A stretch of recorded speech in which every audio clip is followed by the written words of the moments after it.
ಆತ್ಮೀಯ ವಿದ್ಯಾರ್ಥಿಗಳೇ, ಇಲ್ಲಿ ನಾವು ಚರ್ಚೆ ಮಾಡುವಂತಹ ವಿಷಯ SCP ಪ್ರಥಮ ಸೆಮಿಸ್ಟರ್ಗೆ ಸಂಬಂಧಪಟ್ಟಂತ ಅವಶ್ಯಕ ಕನ್ನಡ, ಅದಕ್ಕೆ ಇಂಗ್ಲಿಷ್ ಒಳಗ ಬೈಸಿಕ್ ಕನ್ನಡ ಅಂತ ಕರಿತೀವಿ. ಈ ಒಂದು ಪ್ರಶ್ನೆ ಪತ್ರಿಕೆ BA ಮತ್ತು BSW ಮೊದಲನೇ ಸೆಮಿಸ್ಟರ್ನ ಪ್ರಶ್ನೆ ಪತ್ರಿಕೆ ಆಗಿದ್ದು, ಈ ಪ್ರಶ್ನೆ ಪತ್ರಿಕೆಯು ಫೆಬ್ರವರಿ ಮತ್ತು ಮಾರ್ಚ್ 2025ರಲ್ಲಿ ನಡೆದಿರುವಂತ ಬಾಗಲಕೋಟೆ ವಿಶ್ವವಿದ್ಯಾಲಯದ ಪ್ರಶ್ನೆ ಪತ್ರಿಕೆ ಆಗಿದೆ. ಈಗ ನಿಮಗೆ ಬರುವಂತ ಮುಂದಿನ ಎಕ್ಸಾಮ್ಗೆ ಈ ಒಂದು ಪ್ರಶ್ನೆ ಪತ್ರಿಕೆಯು ಕನ್ನಡಿ ಆಗಬಹುದು ಅಥವಾ ಅನುಕೂಲ ಆಗಬಹುದು ಎಂಬ ದೃಷ್ಟಿಕೋನವನ್ನ ಇಟ್ಕೊಂಡು ಈ ಒಂದು ಪ್ರಶ್ನೆ ಪತ್ರಿಕೆಯನ್ನ ನಿಮಗೆ ತಿಳಿಸಿಕೊಡುವಂತ ಕೆಲಸವನ್ನ ಮಾಡ್ತೇನೆ. ಈ ಕನ್ನಡ ಪತ್ರಿಕೆಯನ್ನ ಎಕ್ಸಾಮ್ ಒಳಗೆ ನೀವು ಬರೆಯುವಂತ ಸಮಯದಲ್ಲಿ ಇಲ್ಲಿ ಗಮನಿಸಬೇಕಂತ ಪ್ರಮುಖವಾದಂತ ಅಂಶ, ಇಲ್ಲಿ ನೀವು ಬಳಸುವಂತ ಭಾಷೆ ಮತ್ತು ನಿಮ್ಮ ಒಂದು ಬರಹದ ಸುದ್ದಿಗೆ ಹೆಚ್ಚಿನ ಒಂದು ಗಮನವನ್ನ ಕೊಡಲಾಗ್ತದೆ. ಅಂದ್ರೆ ನೀವು ಪತ್ರಿಕೆಯಲ್ಲಿ ಯೂಸ್ ಮಾಡುವಂತ ಭಾಷೆ ಆಗ್ಬೋದು ಮತ್ತು ನಿಮ್ಮ ಶುದ್ಧ ಬರಹ ಚೆನ್ನಾಗಿ ಗಮನ ಕೊಟ್ಟು ನೀವು ಎಕ್ಸಾಮ್ ಒಳಗೆ ಬರೆದ್ರೆ ಅತಿ ಹೆಚ್ಚು ಅಂಕವನ್ನ ನೀವು ಕನ್ನಡದೊಳಗ ಪಡೆಯಲು ಸಾಧ್ಯ ಆಗ್ತದೆ. ಏನ ಈ ಸೂಚನೆಯನ್ನ ವಿದ್ಯಾರ್ಥಿಗಳು ಗಮನಿಸಬೇಕು. ಈ ಬಾಗಲಕೋಟೆ ವಿಶ್ವವಿದ್ಯಾಲಯದ ಕನ್ನಡ ಪ್ರಶ್ನೆ ಪತ್ರಿಕೆಯು ಇಲ್ಲಿ ನೋಡಿ, ಭಾಗ 1ರಲ್ಲಿ ಪ್ರಶ್ನೆ ಸಂಖ್ಯೆ ರೋಮನ್ ಅಂಕಿ ಒಳಗ 1, ಬೇಕಾದ 3ಕ್ಕೆ ಉತ್ತರಿಸಿ ಅಂತೇಳಿ ಒಂದೊಂದಕ್ಕೆ 10 ಅಂಕ ಇರ್ತಾವು. 3 ಪ್ರಶ್ನೆಗೆ ನೀವು ಉತ್ತರವನ್ನ ಬರಬೇಕು. ಟೋಟಲ್ ಆಗಿ 30 ಅಂಕವನ್ನ ಈ ಒಂದು ಪ್ರಶ್ನೆ 1ರಲ್ಲಿ ನೀವು ಪಡೆದುಕೊಳ್ಳಬಹುದು. ಇಲ್ಲಿ ನಿಮಗೆ 1, 2, 3, 4, 5 5 ಪ್ರಶ್ನೆ ಕೊಡಲಾಗ್ತದೆ. 5 ಪ್ರಶ್ನೆಯಲ್ಲಿ ನೀವು ಏನ್ ಮಾಡ್ಬೇಕು, 3 ಪ್ರಶ್ನೆಗೆ ಉತ್ತರವನ್ನ ಬರಬೇಕು. ಒಂದಕ್ಕೆ 10 ಅಂಕವನ್ನ ಕೊಡಲಾಗ್ತದೆ. ಇಲ್ಲಿ ನೋಡಿ, ಮೊದಲನೇ ಪ್ರಶ್ನೆ, ಕೀರ್ತನೆಗಳಲ್ಲಿ ಕಂಡುಬರುವ ಭಕ್ತಿ, ಜ್ಞಾನ ಮತ್ತು ವೈರಾಗ್ಯದ ನೆಲೆಗಳನ್ನ ಗುರುತಿಸಿ ಅಂತೇಳಿ ಮೊದಲನೇ ಪ್ರಶ್ನೆ ಇದೆ. ಭಕ್ತಿ, ಜ್ಞಾನ ಮತ್ತು ವೈರಾಗ್ಯ ಆ ನೆಲೆಗಳು ಯಾವ ಅಂತೇಳಿ ನೀವು ಎಕ್ಸಾಮ್ ಒಳಗ ಉತ್ತರವನ್ನ ಬರಬೇಕು. ಇದು ಪ್ರಶ್ನೆ ಸಂಖ್ಯೆ 1. ಪ್ರಶ್ನೆ ಸಂಖ್ಯೆ 2, ಜನಪದ ಗೀತೆಗಳಲ್ಲಿ ನೆಲೆಗೊಂಡಿರುವ ಪುರುಷ ಪ್ರಧಾನ ಸಮಾಜ, ಸತ್ಯ, ಅಹಿಂಸೆ ಹೇಗೆ ಅಡಗಿವೆ ಎಂಬುದನ್ನ ಸ್ಪಷ್ಟೀಕರಿಸಿ ಅಂತೇಳಿ 2ನೇ ಪ್ರಶ್ನೆಯನ್ನ ಕೇಳಲಾಗಿದೆ. 3rd one, VG ಭಟ್ಟರ್ ರವರ 2 ಕವಿತೆಗಳಲ್ಲಿ ಕಂಡುಬರುವ ಆತ್ಮಶೋಧನೆ ಮತ್ತು ವೈಚಾರಿಕತೆಯನ್ನ ವಿವರಿಸಿ ಅಂತೇಳಿ ಇದು ಪ್ರಶ್ನೆ ಸಂಖ್ಯೆ 3. ಇನ್ನು ಪ್ರಶ್ನೆ ಸಂಖ್ಯೆ 4, P. ಲಂಕೇಶ್ ರವರ ಸಂಕ್ರಾಂತಿ ನಾಟಕದ ಆಶಯಗಳನ್ನ ವಿವರಿಸಿ ಅಂತೇಳಿ ಇದು 4ನೇ ಅಥವಾ ಡಿ ಪ್ರಶ್ನೆ ಆಗಿದೆ. ಲಾಸ್ಟ್ ಒನ್, ಸರ್ಕಾರದ ಆದೇಶ ಸುತ್ತೋಲೆ ಅಧಿಸೂಚನೆ ಮಾದರಿಗಳನ್ನ ಸಂಗ್ರಹಿಸಿ ನೀವು ಬರೆಯಿರಿ ಅಂತೇಳಿ 5 ಪ್ರಶ್ನೆಯನ್ನ ಕೊಡಲಾಗಿದೆ. ವಿದ್ಯಾರ್ಥಿಗಳು ಏನ್ ಮಾಡ್ಬೇಕಂತಂದ್ರ, ಈ ಕೊಟ್ಟಂತ 5 ಪ್ರಶ್ನೆಗಳಲ್ಲಿ ನಿಮಗೆ ಸುಲಭವಾದಂತ ಪ್ರಶ್ನೆ ಯಾವುದು ಇದೆಯಲ್ಲ ಆ ಒಂದು ಪ್ರಶ್ನೆಯನ್ನ ನೀವು ಆಯ್ದುಕೊಂಡು ಚೆನ್ನಾಗಿ ಶುದ್ಧವಾಗಿ ಉತ್ತರವನ್ನ ಬರೆದ್ರ 30ಕ್ಕೆ 30 ಅಂಕವನ್ನ ನೀವು ಪಡೆಯಲು ನಿಮಗೆ ಸಹಾಯ ಆಗ್ತದೆ. ಅದಕ್ಕೆ ನೀವೇನ್ ಮಾಡ್ಬೇಕು, ಪ್ರಶ್ನೆಯನ್ನ ಆಯ್ಕೆ ಮಾಡುವುದಕ್ಕಿಂತ ಮೊದಲು ನಿಮಗೆ ಚೆನ್ನಾಗಿ ಗೊತ್ತಿರುವಂತ ಪ್ರಶ್ನೆಗಳನ್ನ ಆಯ್ದುಕೊಂಡು ಉತ್ತರವನ್ನ ಚೆಂದಾಗಿ ಶುದ್ಧವಾಗಿ ಪತ್ರಿಕೆಯಲ್ಲಿ ಬರಬೇಕಾಗ್ತದೆ. ಇದು ಪ್ರಶ್ನೆ ಸಂಖ್ಯೆ 1ರಲ್ಲಿ ಬರುವಂತ ಪ್ರಮುಖ 30 ಅಂಕದ ಪ್ರಶ್ನೆಗಳು. ಇನ್ನು ಪ್ರಶ್ನೆ ಸಂಖ್ಯೆ 2, ಇದು ಪ್ರಶ್ನೆ ಸಂಖ್ಯೆ 2, ಬೇಕಾದ 4ಕ್ಕೆ ಟಿಪ್ಪಣಿಯನ್ನ ಬರೆಯರಂತೆ. ಎಷ್ಟಕ್ಕೆ? 4ಕ್ಕೆ. ಒಂದು ಟಿಪ್ಪಣಿಗೆ ಒಂದು ಪ್ರಶ್ನೆಗೆ 5 ಅಂಕ ಇರ್ತಾವು. ಟೋಟಲ್ ಆಗಿ ಇಲ್ಲಿ 20 ಅಂಕವನ್ನ ಕೊಡಲಾಗ್ತದೆ. ನೋಡು, ಬೇಕಾದ 4ಕ್ಕೆ ಟಿಪ್ಪಣಿಯನ್ನ ಬರೆಯಂತೇಳಿ 1, 2, 3, 4 ಮತ್ತು 5 ಕೊಡಲಾಗ್ತದೆ.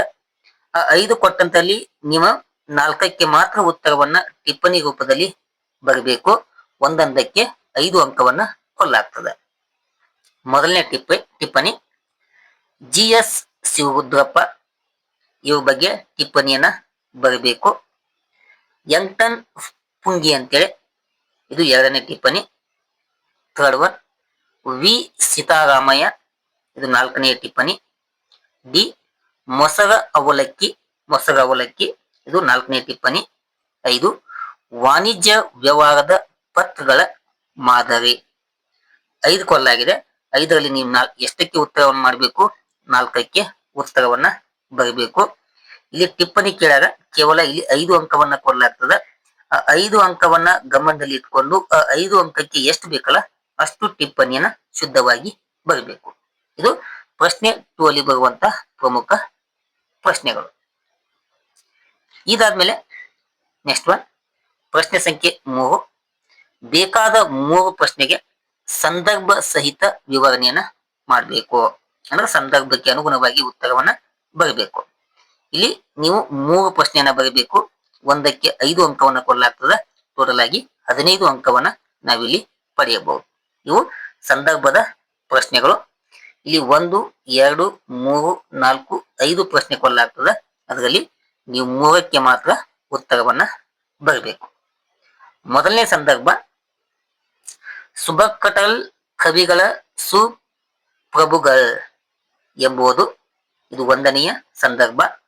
ಸೆಕೆಂಡ್ ಒನ್ ಪುಣ್ಯಕೋಟಿಯೇ ನೀನು ಬಾರೆ ಇದು 2ನೆಯ ಟಿಪ್ಪಣಿ. ಥರ್ಡ್ ಒನ್ ಅಯ್ಯ ಎಂದರೆ ಸ್ವರ್ಗ, ಎಲವು ಎಂದರೆ ನರಕ ಇದು 3ನೆಯ ಟಿಪ್ಪಣಿ. 4 ಕಣ್ಮಟ್ಟು ಅಂದರೇನಪ್ಪ ಕರಿಯಪ್ಪ ಇದು 4ನೆಯ ಟಿಪ್ಪಣಿ. 5 ಸಿಕ್ಕಿತು ಆತ್ಮವು ನಕ್ಕಿತು ಎಂಬುದು 5ನೆಯ ಟಿಪ್ಪಣಿ ಆಗಿದೆ. ಇದರಲ್ಲಿ 2 ಎಷ್ಟರಾದವು ನಿಮಗೆ ಯಾವ ಈಜಿ ಅನ್ನಿಸ್ತಾವಲ್ಲ ಆ ಪ್ರಶ್ನೆಯನ್ನ ಆಯ್ಕೆ ಮಾಡಿಕೊಂಡು ಸಂದರ್ಭ ಸಹಿತವಾಗಿ ಉತ್ತರವನ್ನ ಬರಬೇಕು. ಇಲ್ಲಿ 15 ಅಂಕವನ್ನ ಕೊಲ್ಲಾಗ್ತದೆ. ಇದಾದ್ಮೇಲೆ ಕೊನೆಯ ಭಾಗ ಪ್ರಶ್ನೆ ಸಂಖ್ಯೆ 4. ಇಲ್ಲಿ 15 ಪ್ರಶ್ನೆ ಇರ್ತಾವು. 15ಅನ್ನ ಕಂಪಲ್ಸರಿಯಾಗಿ ಬರಬೇಕು. ಒಂದೊಂದಕ್ಕೆ 1 ಅಂಕವನ್ನ ಕೊಲ್ಲಾಗ್ತದ. ಒಂದೇ ವಾಕ್ಯದಲ್ಲಿ ಉತ್ತರಿಸಿ ಅಂತೇಳಿ ಟೋಟಲ್ ಆಗಿ 15 ಅಂಕಗಳನ್ನ ನಾವಿಲ್ಲಿ ಪಡೆದುಕೊಳ್ಳಬಹುದು. ಅದರಲ್ಲಿ ಒಂದೇದ್ದು ಯಾವ್ದು ನೋಡ್ರಿ, ಕನ್ನಡದ ಮೊದಲ ಕೃತಿ ಯಾವುದು ಅಂತೇಳಿ ಇದು ಮೊದಲನೇ ಪ್ರಶ್ನೆ. ಸೆಕೆಂಡ್ ಒನ್ ಕನಕದಾಸರ ಅಂಕಿತನಾಮ ಯಾವುದು 2ನೆಯ ಪ್ರಶ್ನೆ. ಥರ್ಡ್ ಒನ್ ಕಲಿ ಕವನವನ್ನ ಬರೆದವರು ಯಾರು? ಡಿ GS ಶಿವರುದ್ರಪ್ಪರವರ ಜನ್ಮಸ್ಥಳ ಯಾವುದು?